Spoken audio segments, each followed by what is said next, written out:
मुख्यमंत्री डॉक्टर मोहन यादव ने जबलपुर में पत्रकारों से चर्चा करते हुए कहा, प्रधानमंत्री नरेंद्र मोदी की लहर चल रही है, जिसके चलते कांग्रेस को चुनाव लड़ने के लिए प्रत्याशी नहीं मिल रहे। मुख्यमंत्री ने कहा, भाजपा ने जब 10 दिन पहले उम्मीदवार घोषित किए, तब कांग्रेस को बड़े महानगरों में भी उम्मीदवार नहीं मिल रहे। देश और प्रदेश की जनता भाजपा के साथ है। मुख्यमंत्री यादव ने कहा, 100 दिन के कार्यकाल में प्रदेश सरकार ने कई उपलब्धियां हासिल की। पीएम मोदी के नेतृत्व में हम प्रदेश के विकास में कोई कसर नहीं छोड़ेंगे।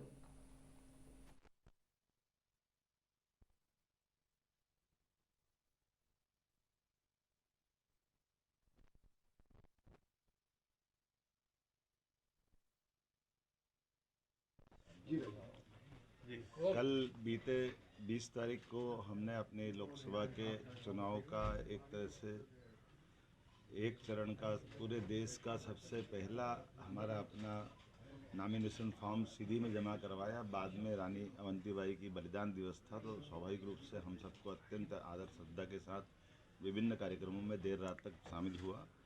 मुझे इस बात का संतोष है कि हमारा ये पूरा वीरों का क्षेत्र, खास करके गोंडवाना के काल से लगाकर उसके पूर्ववर्ती काल में जिसने सदैव आज़ादी की अलग जगही, और अभी वर्तमान में यशस्वी प्रधानमंत्री श्रीमान नरेंद्र मोदी जी के नेतृत्व में हमने अपनी नई शिक्षा नीति 2020 का भी जब प्रदेश में देश में सबसे पहले लागू किया, उसका परिणाम है कि हमारे सारे महापुरुषों को हमने पाठ्यक्रम में स्थान दिया।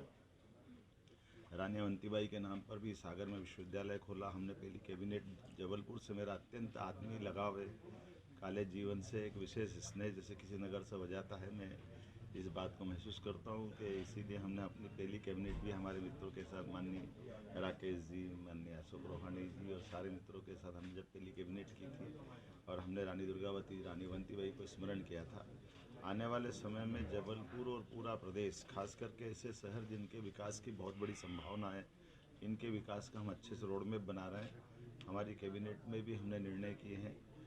उज्जैन में जो समिट की थी उस दरमियान भी इस क्षेत्र में भी हमने अपने कारखानों का लोकार्पण किया, भूमि पूजन किया, और ये क्षेत्रीय लगातार निवेश को लेकर के आने वाले समय में जिस प्रकार से एग्रीकल्चर ग्रोथ रेट बढ़ी है, हम दो तरह से आगे बढ़ रहे हैं कि जिसमें कृषि आधारित फूड पार्क और बाकी चीज़ें, फूड इंडस्ट्रियाँ लगे, रेडीमेड गारमेंट्स की भी बड़ी संभावना है, और उसके अलावा कौन कौन से क्षेत्र जिसमें विकास की संभावना होगी, इसमें बड़े पैमाने पर जहाँ ये खदान आधारित उद्योग भी है, जिसमें माइनिंग का लेकर के बड़े अच्छे चक भी यहाँ उपलब्ध है।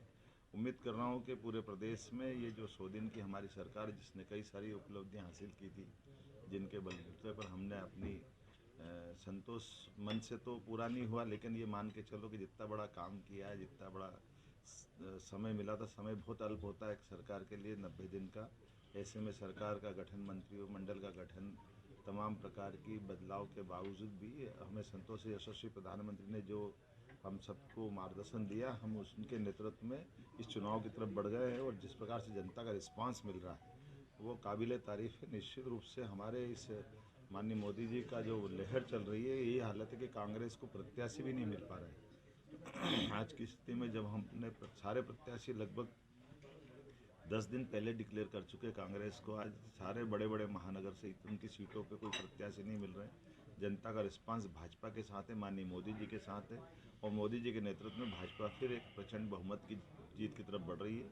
और ये जो हमारा टारगेट था 2014 में हम 27 जीते, 2019 में 28 जीते, और अब क्लीन स्वीप करने वाले हैं। और जो अब की बार 400 पार माननीय मोदी जी का जो नारा है, निश्चित रूप से हम उस दिशा में आगे बढ़ रहे हैं। मेरी अपनी ओर से प्रदेश की जनता को ये आश्वस्त करना चाहूँगा कि माननीय मोदी जी के नेतृत्व में डबल इंजन की सरकार द्रुत गति से आगे बढ़ेगी और विकास के किसी मामले में कोई कोर कसर बाकी नहीं रहेगी। बहुत